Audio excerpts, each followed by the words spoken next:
So, hi, my name's Pete Fein. I go by Pete Wears Pants on Twitter. I have this blog at website at iwearpants.org or i.wearpants.org. I don't actually tweet all that much, but you know, good to have a Twitter account. I am an agent with a group called Telecomix. We are an ad hoc internet-based cluster of what most people seem to these days be calling hacktivists, though we have mixed feelings about that term. This is our cool logo. When you think of hacktivists, you probably think of anonymous because they get a lot of media attention. But there's a long history of using computers and the internet in particular, and technology generally to facilitate communication and freedom. Everybody from Cult of the Dead Cow, the cypherpunk movement. And if you think of hacking hacktivism a little more broadly, you might throw groups in there like WikiLeaks or the Yes Men, kind of as more media hackers. Telecomix is in that broad tradition, though we have more of a cypher hippie twist. This is our homepage. And it describes us as a socio-cybernetic telecommunist cluster of internet and data-loving bots and people always striving to protect and improve the internet and defend the free flow of data. Telecomix, just like the internet, knows no borders, technological or territorial. We are mainly, so we're just kind of a network of friends. We're just a group of people, we hang out. There's no mailing address. We don't take any money at all. There's no bank account. There's no formal members. There's no leaders. You don't get a cool badge or anything like that. What we are is an IRC network, mainly. Can we play the hand game? Everybody put your hand up. Everybody come up, put your hand up. If you've never used IRC, put your hand down. Okay, that's awesome. It's like 3 times higher percentage than any room I've ever given this talk to before. If you've never used a network besides Freenode, put your hand down. Wow. Okay. If you're on IRC right now, don't put your hand up. Anybody run their own server? Wow. All right. Awesome. Sort of. Yours are Freenode one. Okay, that's cool. So Telecomix mainly is just this didn't work at all, IRCnet. It's on our homepage here, which I just lost. And we hang out on IRC, and I'd like to, and we do stuff. Most of what we have done in the last year and a half has earned us the label Tech Support for the Arab Spring. So we have been pretty actively involved in trying to keep the internet running throughout the Middle East, Egypt, Iran, Libya, Bahrain, and been very active in Syria for the last 9 months or so. I can give you a little tour. We offer people all sorts of different services.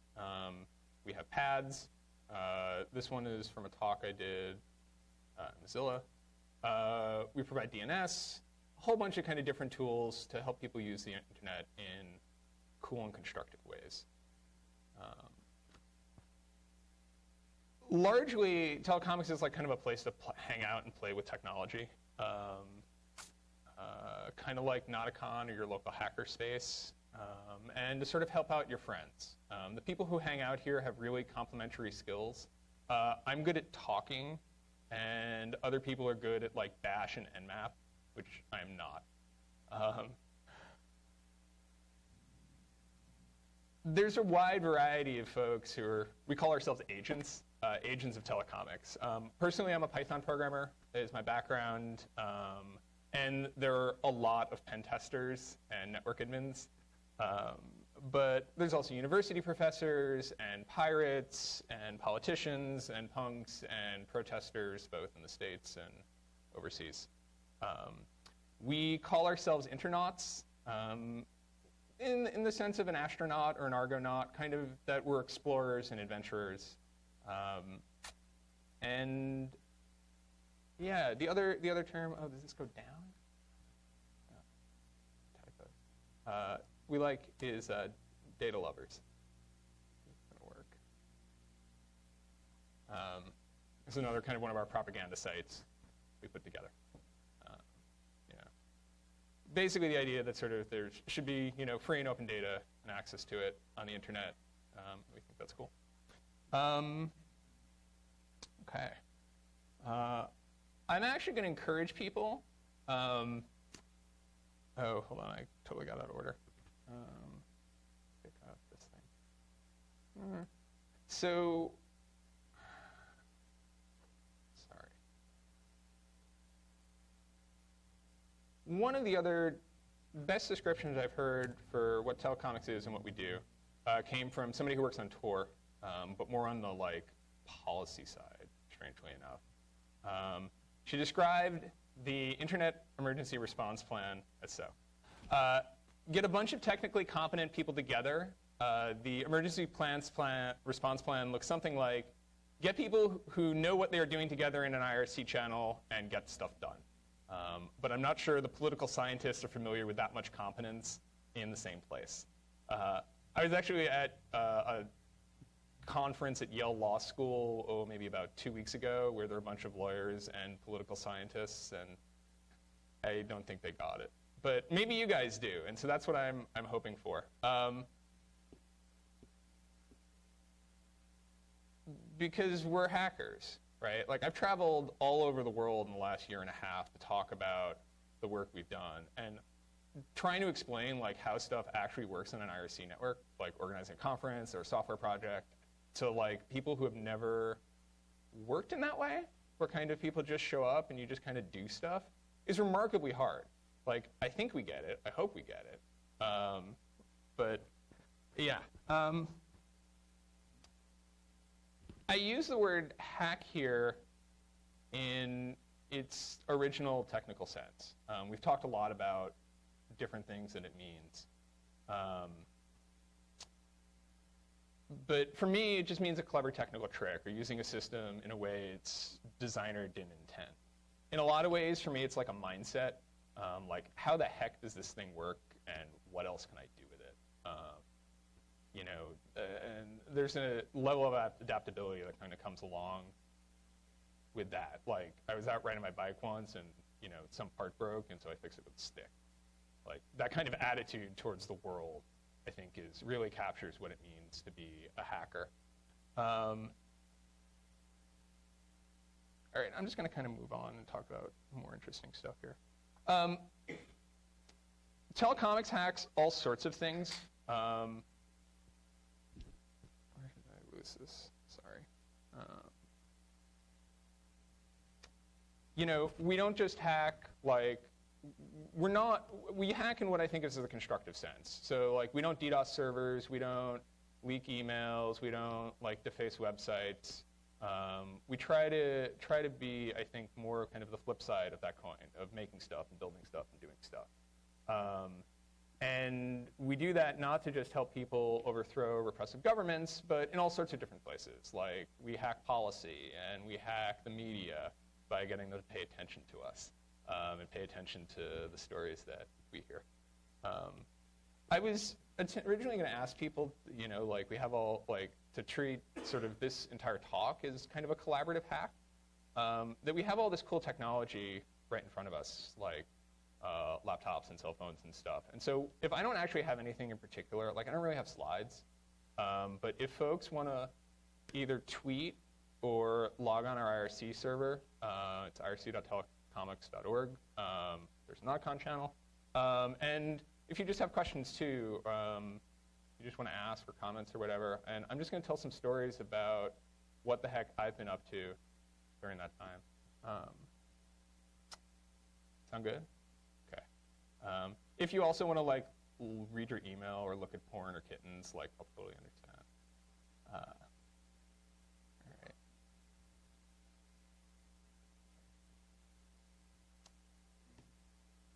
All right. I got involved in Telecomix on about January 23rd. So about 2 or 3 days before the start of the Egyptian revolution. There was some pretty active filtering to the Egyptian internet during that time. We would help people set up VPNs just out of machines hosted in people's apartments or machines under their control. A lot of our guys are European, a lot of Swedes in particular. There's much higher internet speeds at home, and so they're able to run services like that in a way that we kind of can't really do in the States. We would get folks from Egypt on our IRC network who couldn't access Twitter themselves because it was blocked. And we would take reports from them about what was happening in their neighborhood or just how they're feeling about stuff, and we would tweet on their behalf. So that's the kind of facilitation that we try to do. Telecomix is not just people. There's a real humans and machines here. That sort of, it's not just about setting up a Tor bridge and then telling somebody to have a nice day. It's sort of about helping folks to kind of actively use that. And I think this kind of Twitter facilitation really captures that nicely. And so I don't know if folks have seen this graph before. This is a traffic graph coming out of Egypt. And you can basically see at some point on, I don't know, it's like the morning of the 28th, they just pull the plug. They pull the plug. They didn't actually physically cut the fiber because that would be expensive and incredibly fucking stupid. But they went to the ISPs and said, turn it off. Just turn it off. And that was really a shock even to us. I mean, we were in the thick of it. But to think that a country would completely cut itself off from the global communications network as much as it was able to was really kind of unprecedented. And it was like, what the fuck? Like, what the fuck do we do now? We went back to some old 1980s technology. We used dial-up modems. We put together about 500 dial-up modem lines across the world. European ISPs and individual users, we wrote a how-to and kind of spammed that out for people to dial up and get some internet access. About 60% of Egyptian users were on dial-up before the revolution anyway. It's about 20% Wi-Fi, 20% wired, 60%. So that hardware is already there. The other thing we did is we sent fax spam. We Googled up the phone numbers of fax machines in copy shops and universities and hospitals and sent a fax with messages of support and communications advice and practical stuff like treatments for tear gas to all of these fax machines that we could find just using free internet faxing services. We know the tear gas stuff worked particularly well. More cool things we tried. Had a ham radio operation. That got up to about 130 people in that channel alone. That didn't actually succeed.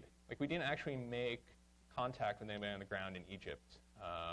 We can talk more about why if people care about ham. Yeah, sure.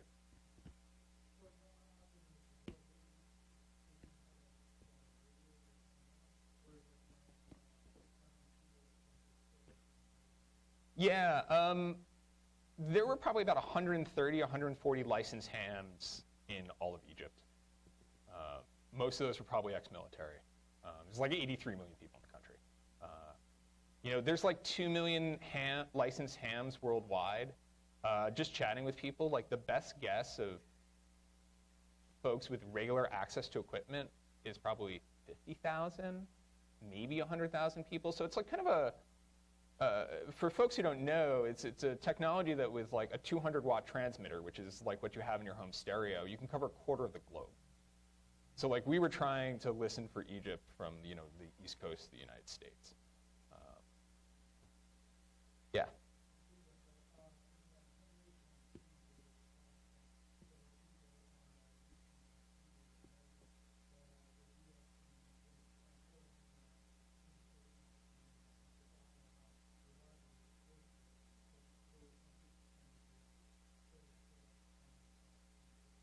Yeah, I mean, just coordinating. So a lot of what I do is just coordinating people and getting people to work together. So I'm not actually a ham.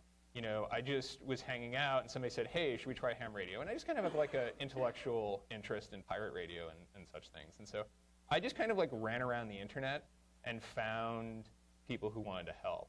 I ran over the ham radio channel on Freenode. There's one or two other ones on some other Star Chat, I think. I don't remember exactly. I spammed forums and just tried to recruit people and then kind of say okay, what do we actually need to do here? Some cool project ideas. Oh, that was the other thing. Is like, I totally forgot. Project ideas came out of this. Like, some folks were talking about making a ham to Twitter gateway. So, while in some sense the project was a failure in that we didn't make contact with anybody in Egypt, you know, just in terms of breathing some life back into that community and kind of opening up some new debates about the involvement and kind of political stuff, did come out of it. More cool projects, just because, I don't know, it's fun to talk like about the geeky stuff a little bit that I don't usually get to. We ran a project after, at this point, you know, like January 28th, January 29th, to the guys like nmap the entire Egyptian IP address space in about 36 hours. If you think about how long it would normally take to nmap a whole country, it's like a few weeks, right? Because it's a lot of IPs. But there were so few machines up, they found about 5,000 of them, that it only took a handful of hours. We found like printers and like 1 or 2 cameras. What we did with this is they wrote some scripts to inject human-readable messages into the web server logs. So we do something like get, we are Telecomix, get, we come from the internet, get, we come in peace, like get, dial up, you know, phone number like 12345, whatever. How much of those actually got received? I don't know. It's hard to tell sometimes. Like, you spam things like that, you can't tell what gets pickup. But it's cool. Like, I think that's what I sometimes don't get to talk about. It's just this kind of, as a geek and a hacker, like how technologically fun this stuff can be. Like, you know, just this attitude of like, oh shit, they broke the whole fucking internet for this country. Like, can we fix it? You know. All right. Anybody using IRC at all? I totally forgot about it. Some folks. Okay, that's cool. I've mainly, so the world moved on, right? Egypt ended, the world moved on. Since then, though, we have been super busy in Syria. Sorry.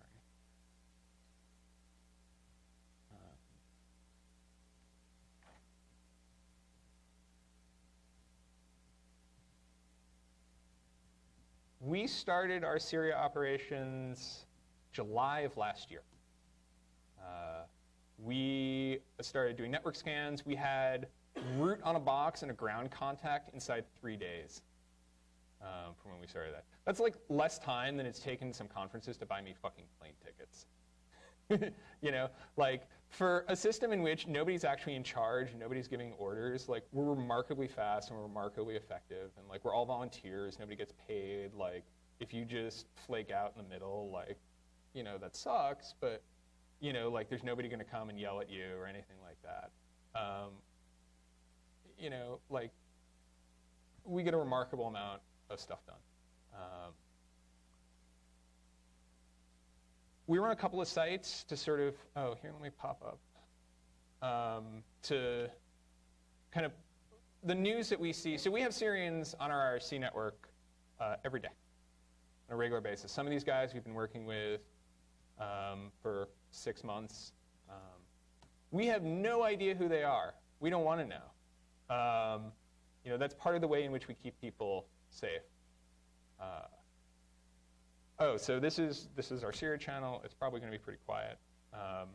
I talked about Telecomix being this cluster of humans and machines. II is this bot that does translation for us. So we'll get people come who mainly speak Arabic into this IRC channel, and we have some human agents who are capable of translating either through French or, you know, people who speak French. A lot of folks there too. But the bot helps too.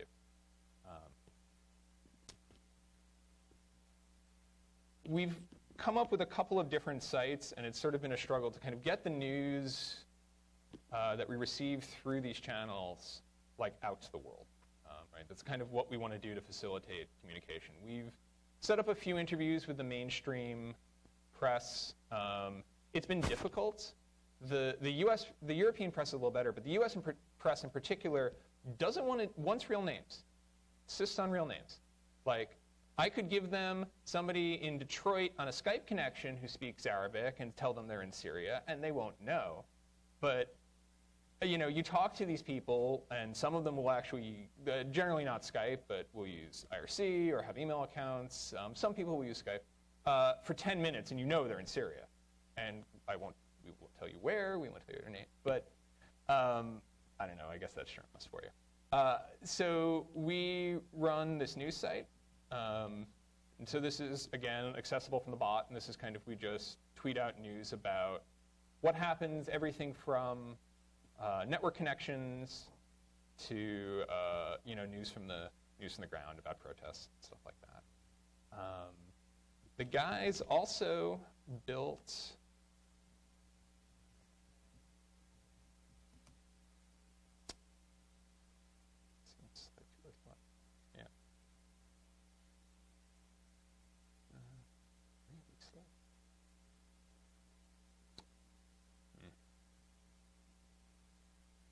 somebody downloading like lots of movies or something right now? Yeah. All right, let's try.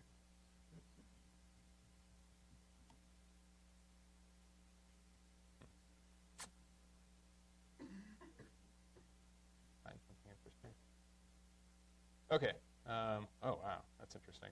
So like all sorts of stuff that we kind of put out, like here's some document from the Syrian government detailing all the specs of their internet backbone. That sounds cool. All sorts of stuff we find. The hands-on work will involve helping people set up with Tor, VPNs, other kinds of encryption, PGP, OTR for instant messenger chat. What? We do use ITP a little bit too. We'll run some darknets internally. So like that pad I showed you earlier is a collaborative editor.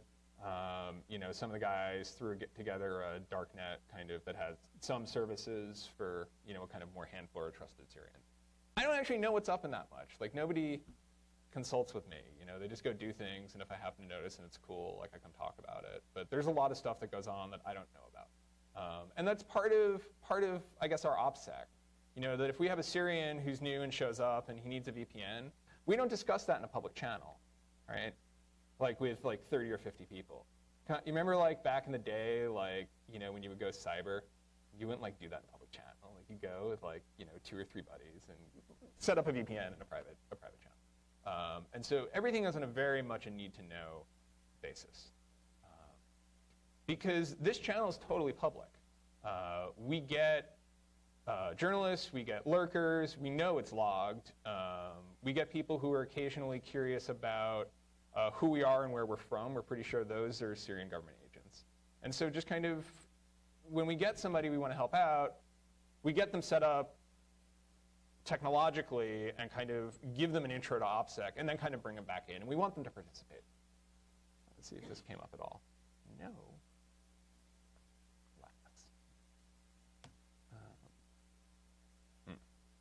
Everything's broken. What is that? I have this nice site I would like to show you. What the heck?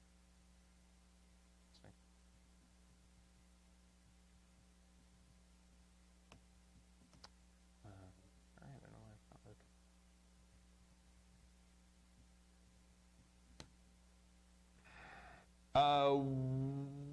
Let's try it one more place. One of the projects we put together is a collection of videos. There's about 500 of them. It's 6 or 7 gigs at this point of stuff that's passed through this channel. Here we go.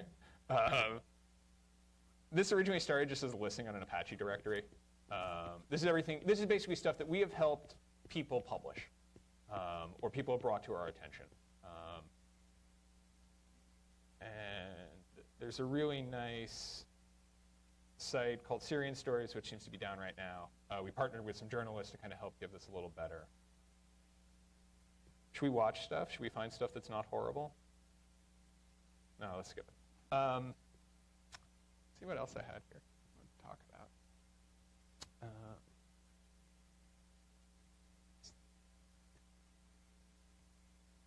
Oh, you guys will love this. We'll be more proactive sometimes. This is a page that we used in, we've done it once or twice, but the first time was last September, this past September. We hijacked a significant portion of the traffic coming out of Syria. And so somebody would try to access google.com or facebook.com, and they would instead get this page.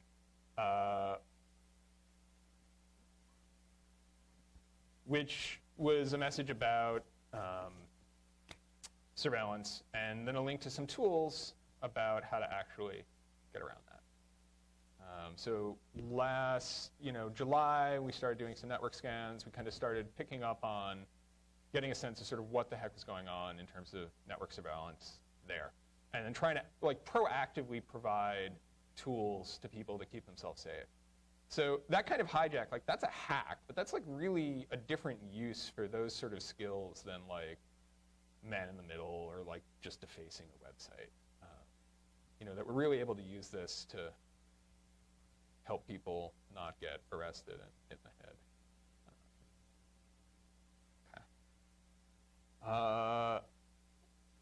All right. One of the other things we discovered with lots of nmapping, anybody heard of Blue Coat?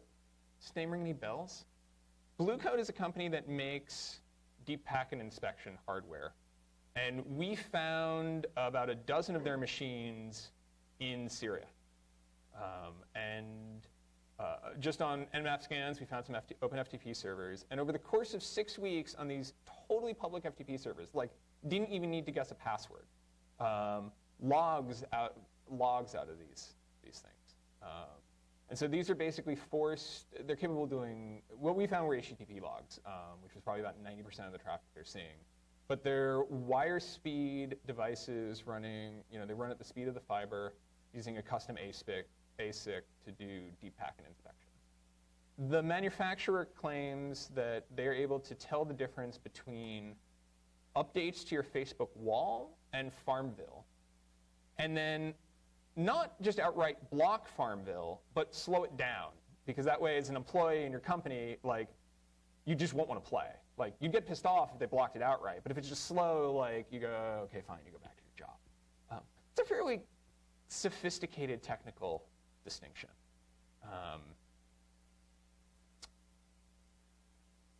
We found the HTTP logs out of these things. So basically, these are enhanced Apache logs. So the source IP, the destination IP, URLs, what URL people are trying to get, host name, stuff like that. For all of the all of the ISPs in the country. We poked around with these for a while, and then guys eventually released it. I found out about it on IRC 5 minutes before it got leaked on Twitter, because again, people just nobody told me. But I wrote a story about it on Slashdot, and the company denied it. They outright denied that there was any evidence that this was their hardware, that there was any evidence these machines were in Syria. Where line 2 of the header says Blue Coat. Stop bullshitting us. What eventually happened was a couple of the Washington Post and the Wall Street Journal picked up the story, and it turned out the machines were phoning home.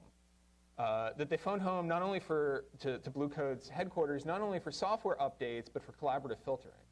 So if they saw some weird traffic passing over the wire that they couldn't analyze locally, they'd send a sample of it home, and within 200 or 500 milliseconds, Blue Coat's cluster back at HQ, which is pooling this weird traffic globally, would try to give it some sort of categorization. That's creepy enough, right? That there's and there's a lot of these things out there, that this company is sniffing and sort of pooling interesting traffic across the globe. But yeah, when you then sort of use it in Syria to really restrict, we found that proxy was being blocked as a keyword, Israel was being blocked as a keyword, a whole range of sites, about 10% of Facebook pages, but not entirely Facebook.com. There was a period where you could browse YouTube, but you couldn't upload. And there's kind of all these kind of sort of fine-grained settings that kind of these devices are capable of. The company actually eventually admitted that this was their hardware. They also said that they weren't looking at their own logs. which I can believe, right? So these devices phone home, and presumably they keep internal logs of who's getting their patches and using their collaborative services. And they just claim that they weren't looking at all. Now, as I can believe that, like, as what's, you know, probably, like, both just as sort of like lazy system administrators, but also they have a real incentive not to. Because this kind of equipment, you know, like, causes huge media outcry. Like, they have an incentive not to know where this kind of censorship and surveillance gear goes, because it's really bad press for them when it winds up in Syria. The upshot of all of this, aside from the fact that they, you know, got publicly shamed, was the EU passed export controls on this type of equipment to Syria in particular. And so some of the Telecomix guys, like I said, work on the policy side, or kind of more politicians. Like, a lot of our guys are European, and they work in the European Parliament. Worked on some of that too. And so this is kind of really, I think, Telecomix at its best. Like, all the way from, you know, Nmap scans through kind of getting the media to pay attention through it by writing a Slashdot story at first, to actual policy change, like to actual real world change. This is kind of the cool stuff that, like, we can do as hackers to make our world better. And that, I think, in some ways, is a lot of it about what Telecomix is about. Let's see, what else I've got on. Anybody have questions about DPI? No? Yeah. Okay.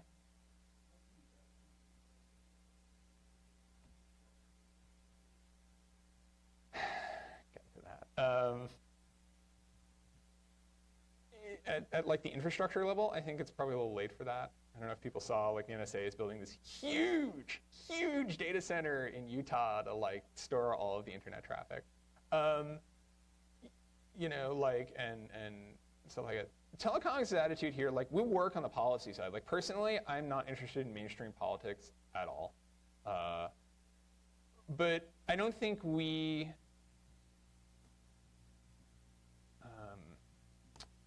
trust governments, like, to respect our rights to privacy, to not survey all of our communications, to not block websites for whatever stupid reason du jour they come up with. And so one of the things we do is we build tools. Telecomix runs cryptoanarchy.org. There's a big wiki of kind of tools and tactics and how-tos on creating autonomous zones, basically carving out space, using strong cryptography where kind of we can be free from government censorship and surveillance.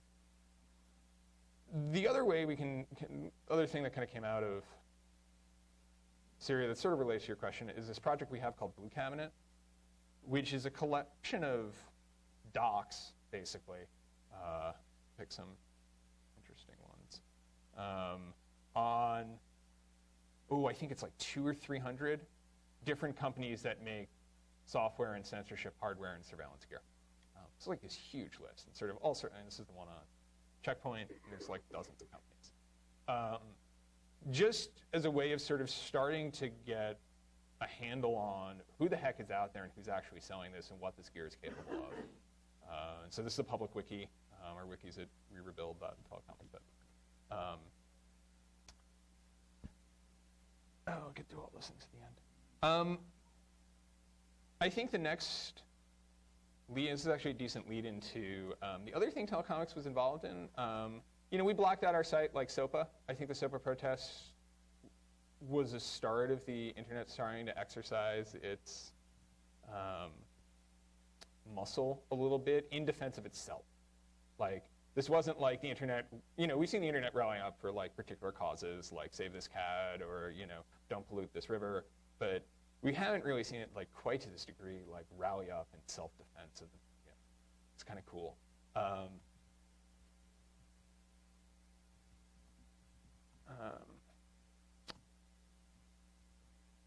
I mean, so we weren't super involved in the SOPA protests, but we were pretty active for ACTA.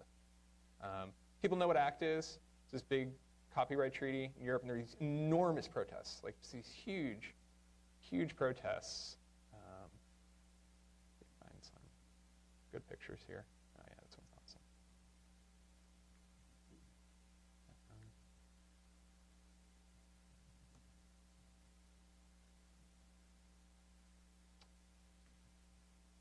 And so Telecomix kind of served as this like global back channel for the ACTA protests. This is some photos from Stockholm. So we had a channel of about 20 or 30 people. About half of them were Polish, because Poland is awesome. And we can talk about more about why, because that's where the ACTA protests kind of really kicked off. With folks from Polish NGOs, weird hacktivists hiding out in their internet fortresses in Chicago, like me, European-level NGOs, French, all kind of a range of different people. Some people more on the like public interest group policy side, where we basically just kind of hung out and sort of coordinated strategy and kind of chatted. It was really quiet, actually, most of the time, because we were all so busy. But this is like, when I talk about Telecomix as a network of friends, like it's all these people who are like really into the internet and like making an awesome internet. And like, so yeah, like it's sort of a natural place for that kind of low level but sort of important organization to go on. And like, again, like there's no like, this is not like a central secret committee. It's just an IRC channel. And it's even a public channel. You just have to know where to look. But it's really just a place where we can hang out, and the people who are interested in kind of, you know, the act in particular, can hang out and chat and coordinate, right? Because the intellectual property lobby, like, they do that. So, like, they go off and conspire in back rooms with politicians and shit like that. So why shouldn't we, right? Let's find some cool pictures. One of the cool things, and so, here we go. So most of the pictures people probably saw, right? So huge protests, huge protests. A lot of the pictures, right, I mean, you probably saw were anon. We can kind of talk about the relationship between anon and Telecomix here a little bit.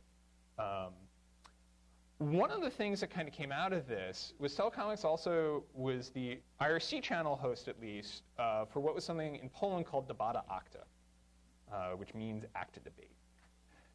And so Poland had all these protests and had them really early, and like lots of people, like lots and lots of people in the cold and showing up to protest against not only, I think, the restriction, you know, what the perceived censorship, but also the process. Like people just couldn't. I've talked to folks. People just couldn't believe that this treaty was going to pass. Like that nobody knew about it, right? Like some of us might have known about it, but we're geeks and we care about like IP and intellectual property and copyright. But like just average folks in Europe who like, you know, showed up like all of these places in the like thousands. The outrage was not just like hands off my internet, but also I think frustration at the secrecy of the process. Just that this was about to pass and people had no idea. They had no, like how the heck could that happen? Like how could they go behind our back and do this? I think much similar with the austerity protests in Greece, where people just feel like their governments are kind of totally out of touch. One of the cool things that came out of this in Poland was this event called Debata Acta, which just means ACTA debate. But Poland, the Polish prime minister, like sat down with his country's internet, like on Twitter and Facebook and Google Plus and IRC, because they thought those other services weren't open enough. And for 7 hours had this debate.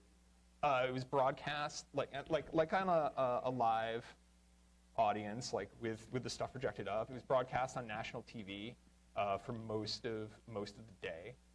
7 hours about ACTA and the future of the internet in Poland.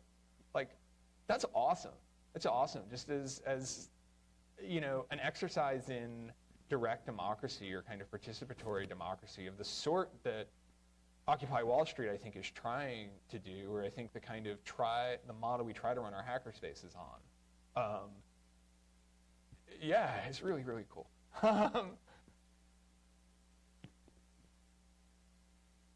What actually, I mean, and so what's actually coming out of this is that the Polish prime minister, I totally lost my tab, that's cool, eventually backpedaled and sent a letter to all the other European heads of state, like the presidents and prime ministers, and urging them to reject this thing.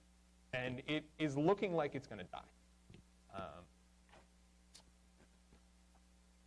There's an interesting question here of like, why did Europeans hit the streets over ACTA and Americans hit reload on Wikipedia over SOPA? Like, you remember that, right? Like all these high school kids, like after the blackout, like Twitter just lights up with like, what the fuck Wikipedia, I can't do my homework. So it's hitting reload. That's a complex and interesting question. Interestingly, nobody got tear gassed at the ACTA protests, you know? Like, and I think that says a lot about Europe. I don't know, how am I doing on time? Is there any questions? Can I take any questions? Comments? No? Okay. Yeah.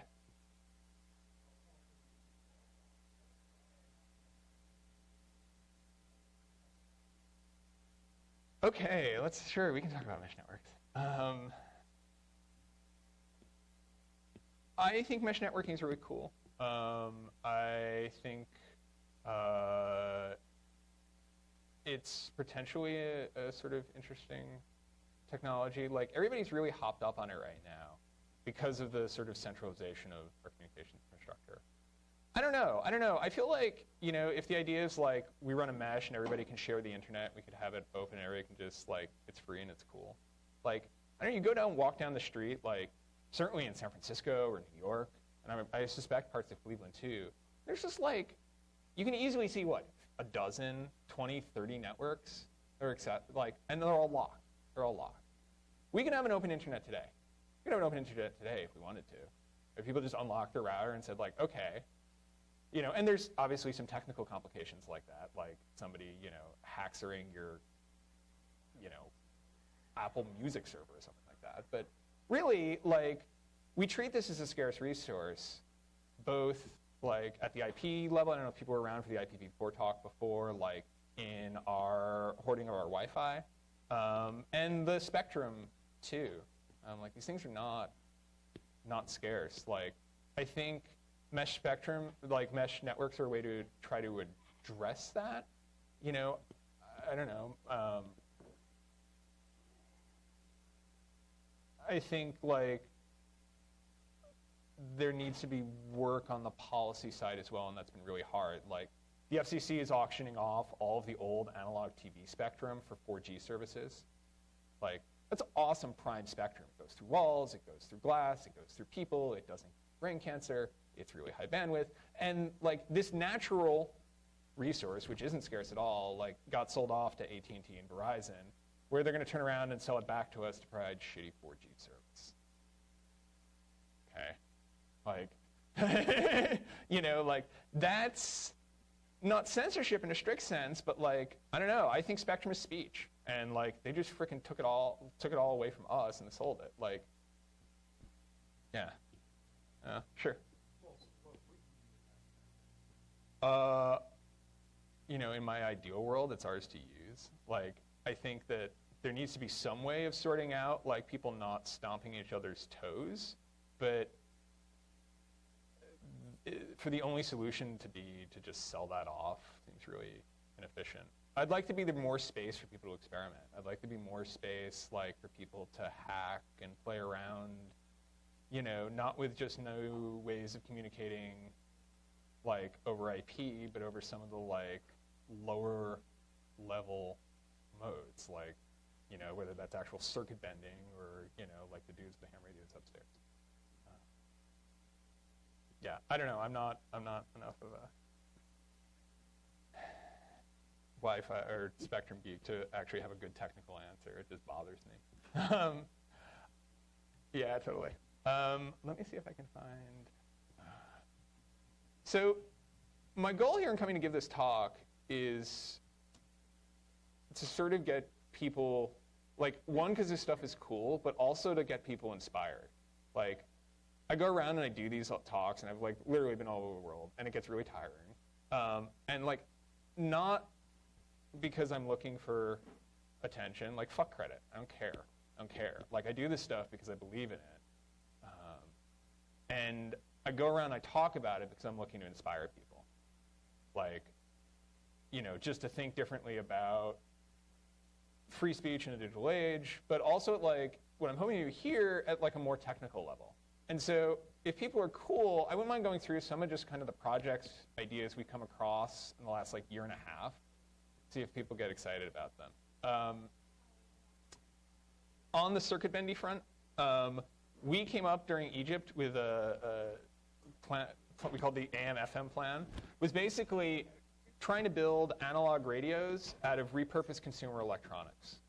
People in the developing world are amazingly resourceful. I don't know if folks have seen some of the videos out of Libya where they like mounted, you know, like reclaimed like anti-aircraft guns on power wheels, and then used it like with a remote control, or they like rigged a doorbell as a firing mechanism. People are remarkably resourceful in some of these places. And so we were trying to come up with how-tos, like another form of a care package, like leaving somebody a zip file with Tor or Firefox plugins, or like a fax care package, but like using kind of our time and our technical knowledge to come up with how-tos for people to build stuff on the ground with the equipment they already have. Like, Telecomix doesn't do ground ops. We don't plan protests. We don't do anything violent. Like, we don't ship hardware. Like, we don't do sat phones. Like, it's hard, it's expensive. You have to know how to send it to.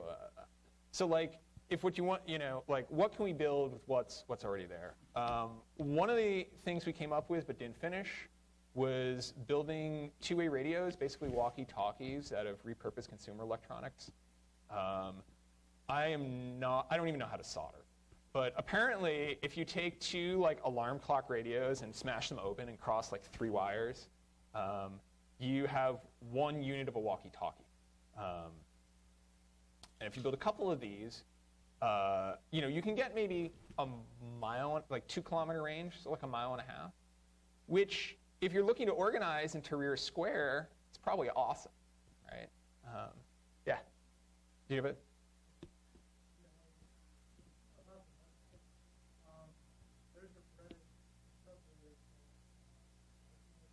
Yeah.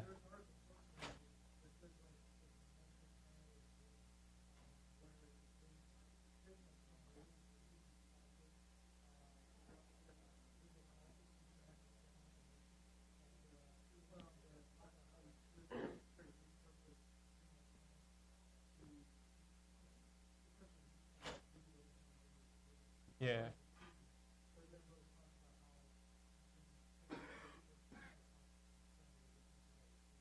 Yeah.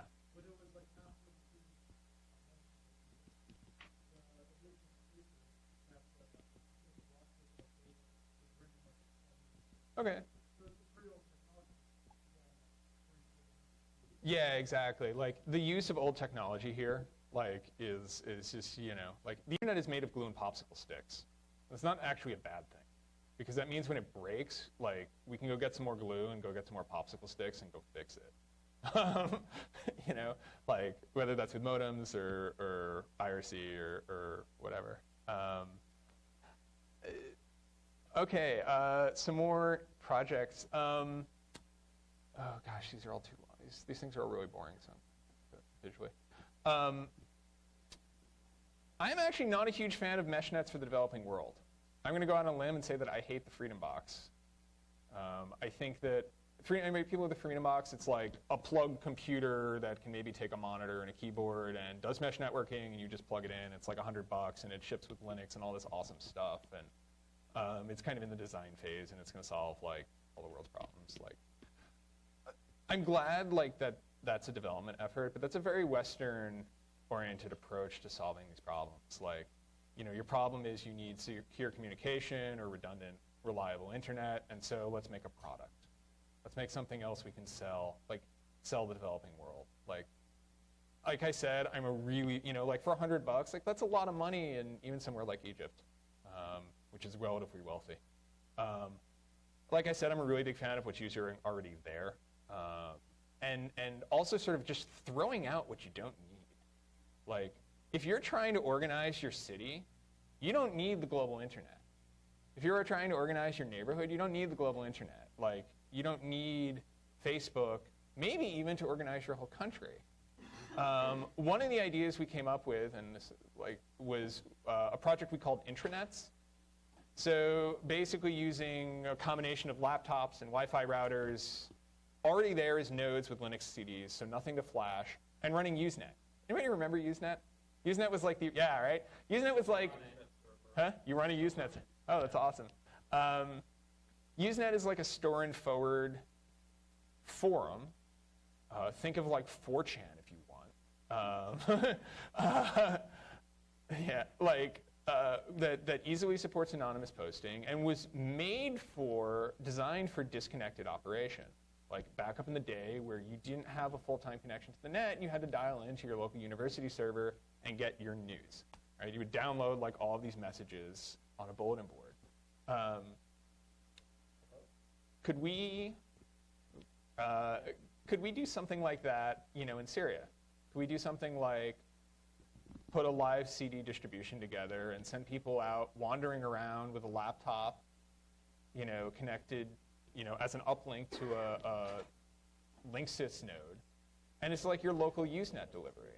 Like you put a web gateway on it, and so grandma can just connect from her Windows PC and read some messages and post new ones, and just put this in a backpack and like send guys out wandering around. They don't even know who each other are, and the nodes just sync up.